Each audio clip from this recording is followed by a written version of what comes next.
2025년 8월 비트코인에 이어 드디어 이더리움도 최고점을 돌파했습니다.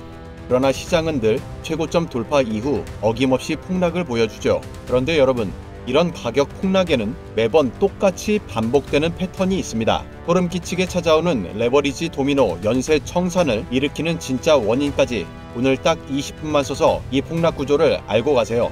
그럼 다시는 예전처럼 불안하게 매매하지 않으셔도 됩니다. 자, 오늘은 진짜 폭락을 일으키는 본질에 대해서만 이야기할 겁니다. 오늘 영상으로 진짜 제대로 감 잡으시길 바랍니다. 암호화폐 폭락에서 가장 흔하고 가장 자주 우리를 미끄러지게 만드는 원인, 바로 레버리지입니다. 쉽게 말해 빚내서 거래하는 거죠. 내 돈 100달러로도 5배 레버리지를 쓰면 500달러짜리 포지션이 가능하죠.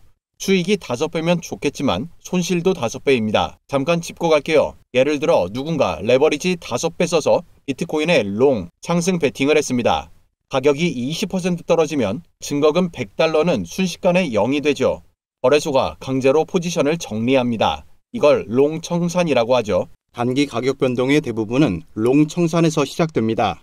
자, 이제 시장에 불씨가 하나 튄다고 가정해 봅시다. 전쟁이 갑자기 확대되는 거시 악재 뉴스 혹은 업계 내부에 나쁜 뉴스가 터졌어요. 핵심은 레버리지입니다. 이 작은 불씨 하나로도 롱 청산 도미노가 촉발되기에 충분합니다. 그래서 가끔 보시는 이 장면, 플래시 크래시죠. 눈 깜짝할 새 시장이 무너지고 억장도 무너집니다. 몇 시간, 길어야 며칠 사이에 수억, 수십억 달러 포지션이 강제로 매도되며 가격이 급락하죠. 여기서 중요 가격선이 깨지는 순간이 또 옵니다. 비트코인이 10만 달러 밑, 이더리움이 2,000달러 밑으로 빠진다. 우리가 심리적으로 믿고 있던 선이 깨지는 거예요. 그러면 연쇄 청산이 더 세게 터지고 겁먹은 투자자들의 공황 매도까지 겹치면서 낙폭은 커집니다. 근데 사실 이런 연쇄 청산은 오래가지 않습니다. 보통 며칠이면 끝나고 이 정도면 충분히 빠졌다는 인식이 퍼지면서 저점 매수 들어오기 시작하잖아요. 그렇게 V자 반등하죠.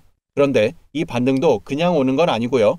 바닥에서 숏 잡았던 사람들이 손실을 못 버티고 청산되면서 즉 숏 스퀴즈가 터지며 반등이 더 가팔라집니다. 청산 규모 확인하는 홈페이지는 코인글라스가 가장 유명하죠. 고정 댓글에 링크 달아줄게요. 여기까지 레버리지로 인한 대규모 청산 구조를 이해하셨다면 이제 더 파고들 질문은 하나입니다. 그럼 청산을 촉발한 원인이 뭐냐? 일시적 충격이면 시장은 금방 회복합니다. 하지만 구조적으로 이어지는 악재라면 저점 매수도 망설여지고 회복은 더뎌집니다. 자, 본격적으로 들어갑니다. 암호화폐 폭락을 진짜로 촉진하는 요인은 바로 촉매입니다. 시장 얘기하다 보면 꼭 나오는 단어가 있습니다. 바로 촉매죠. 그냥 들으면 또 어려운 단어 나오네 하시는 분들 많아요. 사실 간단합니다. 가격을 움직이게 만드는 계기, 그게 촉매예요. 먼저 거시적 촉매는 연료라고 생각해 봅시다. 이런 것들이죠. 미국 연준의 금리 정책, 정부 지출, 전쟁 같은 글로벌 이벤트들, 이걸 마치 불이 잘 붙도록 옆에 쌓아둔 기름통이라 생각해 볼게요. 반대로 암호화폐 촉매는 불씨라고 해봅시다. ETF 승인, 특정 코인 업그레이드, 해킹 뉴스 같은 업계 내부 사건이죠. 이건 기름통 옆에서 튀는 불꽃입니다. 그럼 이제 중요한 원리 하나, 연료가 가득 차 있어야 불씨가 큰 불로 번집니다. 연료가 바닥났는데 불꽃만 튀면요, 그냥 스파크 내고 끝입니다. 그러니까 거시적 촉매가 중요하다는 거예요. 예시로 풀어볼게요. 올해 3월 트럼프가 비트코인을 전략 비축 자산으로 지정하는 행정명령에 서명했죠. 대단한 호재입니다. 보통 같으면 시장이 크게 출렁였을 뉴스인데 거의 반응이 없었습니다. 왜? 그때는 거시경제가 철저히 약세였었거든요. 경제성장 둔화되고 트럼프가 무역 정책을 계속 손대고 있었기 때문에 불확실성이 역대 최고치였습니다. 인플레이션도 여전히 높은 수준이었죠. 특히 서비스 물가가 좀처럼 잡히지 않았어요. 부정적인 뉴스가 쏟아지고 있었고 기름통은 바닥이었죠. 근데 중요한 건 일반 투자자들은 이 거시적 촉매와 암호화폐 촉매를 아주 뚜렷하게 구분하기는 힘들다는 겁니다. 왜냐하면 뉴스 헤드라인은 다 비슷하게 자극적으로 나오거든요. 전쟁 확대, ETF 승인, 거래소 해킹, 이런 건 전부 급등, 급락 재료처럼 보입니다. 게다가 시장 반응도 즉각 튀다 보니 어떤 게 단기 소음이고 어떤 게 장기 방향을 바꾸는 사건인지 순간적으로 헷갈릴 수밖에 없는 거죠. 이걸 해결하는 방법은 간단합니다. 주식시장을 보는 겁니다. 뭐라고요? 주식시장을 본다고요? 암호화폐랑 주식이 같이 폭락한다? 그건 거시적 촉매 때문일 가능성이 큽니다. 그런데 암호화폐만 폭락하고 주식은 멀쩡하다? 그건 암호화폐 내부 촉매 때문일 가능성이 높습니다. 이렇게만 봐도 이번 하락의 뿌리가 어디서 왔는지 감이 잡힙니다. 오케이, 여기까지 잘 따라오셨나요? 그러면 이건 짚고 가야죠. 강세 촉매는 도대체 무언가? 시장에 불을 붙이는 강세 신호는 결국 하나로 모입니다. 유동성 증가죠. 쉽게 말해 정부나 중앙은행, 큰손 기관들이 돈 더 찍습니다, 돈 더 뿌립니다 라고 선언하는 순간 그게 바로 시장 입장에선 기름통에 기름 꽉꽉 채워 넣는 거예요. 왜 이게 그렇게 중요하냐? 주식, 코인 가격이 멋진 기업 실적 때문에 오르는 줄 아시죠? 사실은 그보다 돈줄이 얼마나 풀리느냐가 더 큰 힘입니다. 돈이 풀리면 결국 그 돈은 언젠가 자산 시장으로 들어옵니다. 그리고 시장은 눈치가 아주 빨라요. 아, 곧 돈이 쏟아지겠구나 싶으면 발표만 나와도 미리 당겨서 가격을 올려버립니다. 그리고 암호화폐는요, 이 돈줄 변화에 더 민감합니다. 위험자산이잖아요. 투자자들이 포트폴리오 조정할 때 제일 먼저 던지는 것도 코인, 제일 먼저 주워 담는 것도 코인. 그래서 오를 때는 미친 듯이 오르고 떨어질 때는 눈 깜짝할 새에 폭락하는 겁니다. 그럼 이제부터 우리가 꼭 봐야 할 약세 촉매 3대장이죠. 시장을 흔드는 축은 크게 통화정책, 재정정책, 지정학 이 3대 축으로 움직입니다. 요즘 시장에서 제일 민감한 건 여전히 연준의 입입니다. CPI가 예상보다 높게 나오면 인플레 아직 안 죽었네, 금리 더 올려야겠다 해버리는 거고, 실업률이 예상보다 낮게 나오면 경제 아직 뜨겁네, 더 조이자 해버리는 거죠. 이 데이터 하나에도 시장이 바로 요동칩니다. 말 그대로 연준의 한마디가 투자자들의 심장 박동기죠. 그런데 지난 잭슨홀 미팅에서 파월 의장이 말했죠. 경제 전망이 변하고 있다. 9월 회의에서 금리 인하에 나설 수 있다. 즉 이제 돈줄을 푸는 쪽으로 방향 전환을 고려 중이라는 거예요. 하지만 여기엔 함정이 있습니다. 트럼프가 연준을 공개적으로 압박하면서 무능하다, 정치적이다 라고 몰아붙였죠. 심지어 이사들 집까지 SNS에 올려가며 공격했습니다. 연준이 독립성을 지키기 어려운 상황이라는 겁니다. 즉 9월 금리 인하가 실제로 경제 데이터 때문인지 아니면 정치적 압력 때문인지 시장은 긴가민가할 수밖에 없는 거죠. 이 불확실성 자체가 약세 촉매로 작용할 수 있습니다. 그래서 사실 더 중요한 건 재정 정책입니다. 미국 정부가 지출 줄입니다 하면 시장에선 바로 약세 신호로 읽힙니다. 그런데 현실은 어때요? 각종 선거, 경기 둔화, 정치적 이유 때문에 돈을 줄이기가 거의 불가능합니다. 결국 적자는 늘어나고 그건 곧 시장에 돈이 더 돌고 있다는 뜻입니다. 즉 9월에 연준이 금리를 내리든 안 내리든 궁극적으로 시장을 떠받치는 건 정부 지출, 재정 정책이라는 겁니다. 정리하자면 잭슨홀 미팅에서 파월은 금리 인하를 시사했지만 정치 압력에 휘둘리는 모습 때문에 시장 신뢰는 오히려 흔들렸습니다. 그래서 9월 연준 행보는 단기 변동성 촉매가 되겠지만 진짜 큰 그림은 재정 적자가 불어나면서 돈줄이 계속 풀리고 있다는 사실이에요. 이걸 보려면 연준 기자회견만 볼 게 아니라 아래 고정 댓글로 달아둔 미국 재무부 홈페이지에 직접 들어가셔서 정부 지출, 적자 데이터를 체크해야 합니다. 그게 진짜 연료통이 채워지는 속도입니다. 그리고 실제로 데이터에서 보듯 재정 적자는 계속 불어나고 있죠. 이제 지정학으로 넘어가죠. 솔직히 말하면 약세를 만드는 지정학적 요인을 정확히 미리 알아채기는 어렵습니다. 하지만 불똥이 튈 수 있는 지역을 고르는 건 어렵지 않죠. 동유럽, 특히 우크라이나, 중동, 특히 이란, 남중국해, 특히 대만, 그리고 전 세계의 다른 여러 분쟁 지역들이 있어요. 이런 약세 지정학 촉매는 사실 암호화폐 시장에 가장 큰 충격을 주는 경향이 있습니다. 왜냐하면 불확실성을 키우기 때문이죠. 우리가 제일 싫어하는 게 뭔가요? 불확실성이죠. 사실 모든 폭락의 근본은 불확실성이라고 해도 무방합니다. 그래서 지정학적 불확실성 커지면 위험자산은 아무리 암호화폐 호재가 있다 한들 끌어올리기가 쉽지 않습니다. 그렇다면 폭락을 일으키는 최악의 거시적 변수는 무엇인가? 현 시점에서 실질적인 최대 위험은 중국과 대만으로 압축됩니다. 중국의 대만 침공 혹은 봉쇄, 가능성은 상대적으로 낮아 보이지만 완전히 해소된 이슈가 아니기에 안심할 수는 없죠. 언제나 일이 벌어지기 전 긴장감이 시장에 강한 자극을 유발하니까요. 최근 가장 높은 수익률을 기록한 자산은 고급 마이크로칩에 의존하는 기술주였고 대만은 이 고급 마이크로칩을 거의 전부 생산합니다. 암호화폐 역시 이 칩들을 사용하며 기술주와 관계가 있죠. 결과적으로 대형 기술주가 대규모 하락을 겪으면 세계 시장 전체가 큰 타격을 받게 됩니다. 그리고 경제의 상당 부분이 이런 자산을 많이 보유한 부유층의 소비에 의존하고 있기 때문에 세계 경제는 불황에 빠질 수 있죠. 따라서 중국, 대만 갈등이 격화된다 하더라도 그건 암호화폐가 금방 회복해버리는 금방 지나가는 악재가 아닙니다. 오히려 암호화폐 약세장의 바닥을 만들어버릴 결정적 사건이 될 가능성이 매우 높죠. 그렇다고 이런 지정학 촉매를 정확히 추적할 만한 곳이 있는 것도 아닙니다. 그래서 말씀드리고 싶은 건 이 지정학적 촉매가 사실상 얼마나 복잡한지 모르고 하나에만 꽂혀서 헤드라인만 보고 과민 반응하는 건 정말 안 좋습니다. 언론은 사람의 원초적인 두려움을 자극해 돈을 벌고 우리는 언제나 이런 긴장감에 무너집니다. 어떻게 중심을 세울 수 있는지는 이따 마지막에 말씀드릴게요. 자, 이제 큰 그림은 이해하셨죠? 거시경제라는 연료통이 있고 그 옆에서 불꽃처럼 튀는 게 암호화폐 촉매라고 말씀드렸습니다. 그렇다면 암호화폐 촉매는 또 어떻게 나눌까요? 여기에도 두 가지 종류가 있습니다. 바로 일시적 촉매제와 영구적 촉매제입니다. 먼저 일시적 암호화폐 촉매제가 뭐냐? 이건 프로젝트의 근본에는 아무런 변화를 주지 않는 사건이에요. 그냥 그 순간 투자자들의 감정만 크게 자극합니다. 그래서 가격이 확 움직이지만 오래 못 갑니다. 예를 들어 거래소 해킹 뉴스는 공포 때문에 가격이 급락하지만 네트워크가 멀쩡하면 금방 회복합니다. 창립자 스캔들이나 규제 루머도 비슷하죠. 반대로 파트너십 체결, 대기업 협업 발표 같은 호재 뉴스도 단기 급등은 시키지만 결국 조정이 옵니다. 비유하자면 불꽃놀이 같아요. 잠깐 화려하게 하늘을 밝히지만 금세 사라집니다. 그 다음 영구적 암호화폐 촉매제입니다. 이건 완전히 다릅니다. 프로젝트의 근본 구조를 바꾸는 사건입니다. 그래서 장기적으로 가격의 흐름 자체를 바꿔버려요. 예시를 들어보면 비트코인 현물 ETF 승인으로 기관 투자자들이 합법적으로 비트코인에 자금을 넣을 수 있게 됐죠.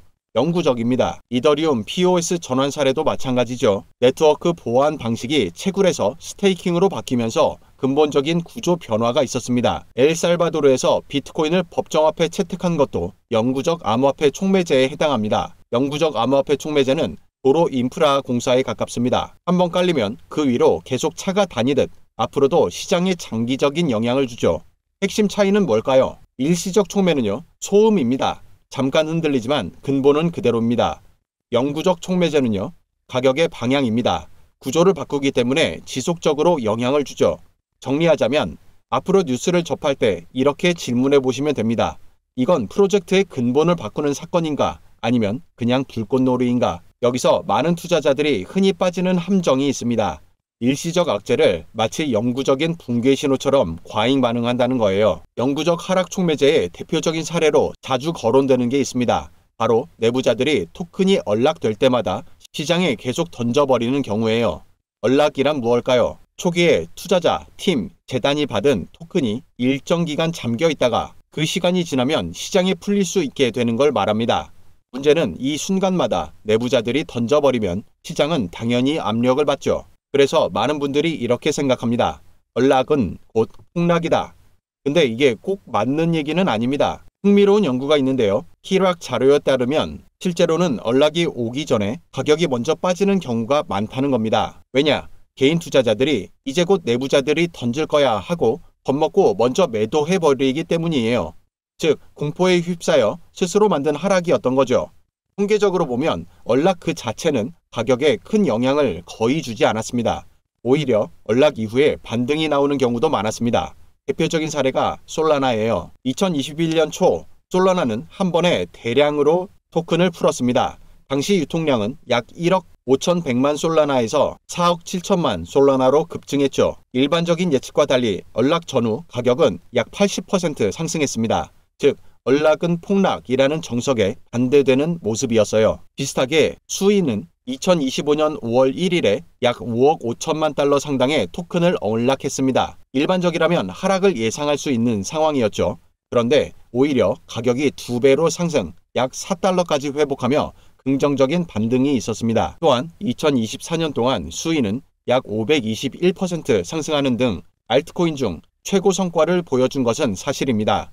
즉 핵심은 언락 자체가 아니라 시장에 얼마나 수요가 있는가라는 겁니다. 매수자가 충분하면 오히려 기회가 되는 거예요. 그래서 정리하면 진짜 문제는 언락 자체가 아니라 시장의 관심 부족, 그리고 일부 내부자의 무리한 매도라는 거죠.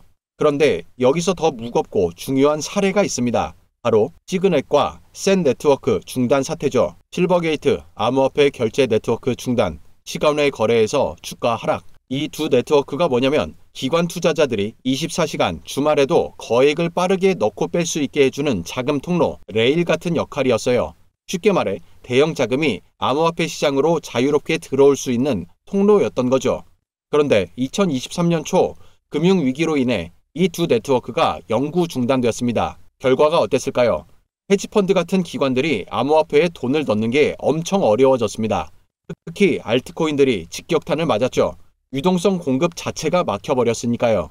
다행히 최근 들어 미국 규제가 조금 바뀌고 헤지펀드들이 아예 주말 근무자를 채용하면서 다시 레일을 복구하려는 움직임이 보이고 있습니다. 이미 일부는 다시 작동하고 있을 가능성도 있어요. 제가 언급한 이 모든 사건들이 말하는 건 결국 알트코인에 필요한 건 공급을 상쇄하는 관심과 수요다라는 겁니다. 자, 여기서 생기는 질문이 있을 겁니다. 이런 하락 촉매를 어떻게 추적할 수 있지? 그리고 얼마나 지나야 회복할까? 언제나 답은 간단합니다. 행동이 어렵죠. 일시적인 촉매라면 프로젝트를 꾸준히 지켜보면 됩니다. 기술은 멀쩡한지, 개발은 이어지고 있는지, 커뮤니티는 살아있는지, 이게 유지된다면 결국 회복합니다. 반대로 진짜 무서운 건 영구적 촉매제입니다. 이건 발견하기도 쉽지 않고 한번 발생하면 프로젝트가 장기간 부진하거나 심지어 사라지기도 합니다. 예를 들면 내부자가 지속적으로 토큰을 던져버린다거나 네트워크 자체에 구조적 결함이 드러나는 경우죠. 이게 바로 시장이 폭락하거나 혹은 반등하지 못하고 계속 밑바닥을 기는 이유입니다. 루나 SUT 기억하시죠? 스테이블 코인이라고 했는데 알고리즘이 망가지는 순간 시장 전체가 터져버렸습니다.